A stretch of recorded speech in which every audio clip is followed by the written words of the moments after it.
Jakbarnews.com, Presiden Rusia, Vladimir Putin menaruh rasa bangga terhadap masyarakat Indonesia yang berani menentang kekuasaan Amerika Serikat, AS. Hal tersebut diungkapkan oleh pakar dari jurusan Hubungan Internasional Universitas Padjadjaran, Unpad, Dina Yulianti Sulaiman. Dina Yulianti Sulaiman menyebutkan banyak orang Indonesia saat ini berusaha memahami urusan global yang sangat kompleks, termasuk soal konflik Rusia-Ukraina. Dina Sulaiman mengatakan Presiden Rusia Vladimir Putin kagum kepada masyarakat Indonesia karena berani menentang hegemoni Amerika Serikat.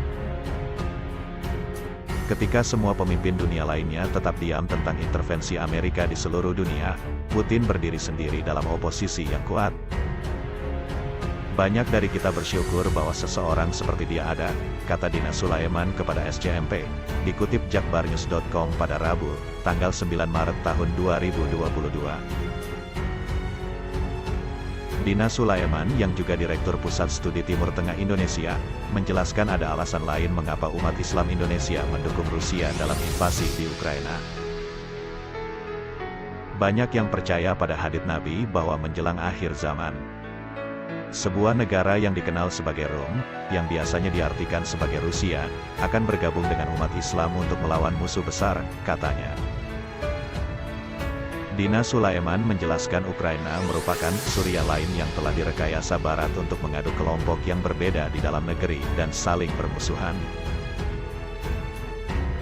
Sementara itu, Radityo Dharma Putra, kandidat doktor dalam ilmu politik di Institut Studi Politik Johan Skytte, Universitas Tartu, Estonia, mengatakan Rusia telah berusaha untuk meningkatkan citranya dalam hubungannya dengan dunia muslim setelah berakhirnya Perang Chechnya kedua pada tahun 2000.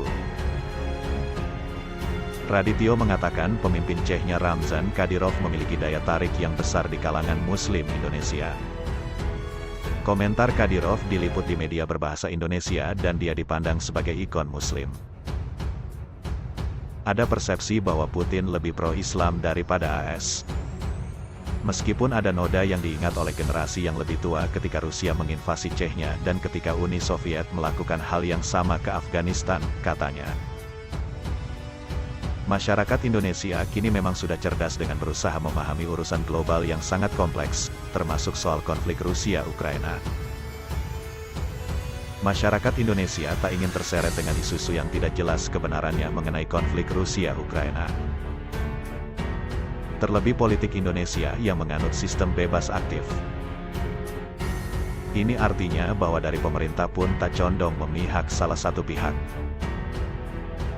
Pemerintah berusaha aktif dalam menciptakan perdamaian dunia dengan sikap yang netral.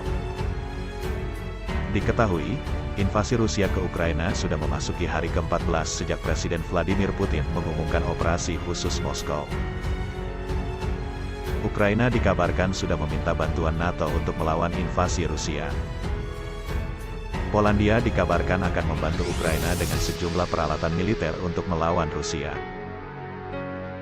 Menteri Luar Negeri Polandia, Zbigniew Rau mengatakan, pemerintahnya siap untuk mengerahkan segera dan gratis semua jet MiG-29 mereka ke pangkalan udara Ramstein dan menempatkannya di tangan pemerintah Amerika Serikat. Pasalnya Badan Intelijen sudah memperingatkan bahwa Vladimir Putin akan menggandakan serangan dalam invasinya. Akan tetapi, Pentagon telah menolak rencana Polandia untuk menyerahkan jet tempur MiG-29 ke AS untuk disumbangkan ke Ukraina. Itu tidak dapat dipertahankan. Departemen Pertahanan AS mengatakan prospek jet yang berangkat dari pangkalan di Jerman untuk terbang ke wilayah udara yang diperebutkan dengan Rusia atas Ukraina menimbulkan kekhawatiran serius bagi seluruh aliansi NATO, ujar Pentagon sebagaimana dikutip Jakbarnews.com dari The Guardian. JBN. Presiden Rusia Vladimir Putin, Pisabai, Dmitro Sevastopol,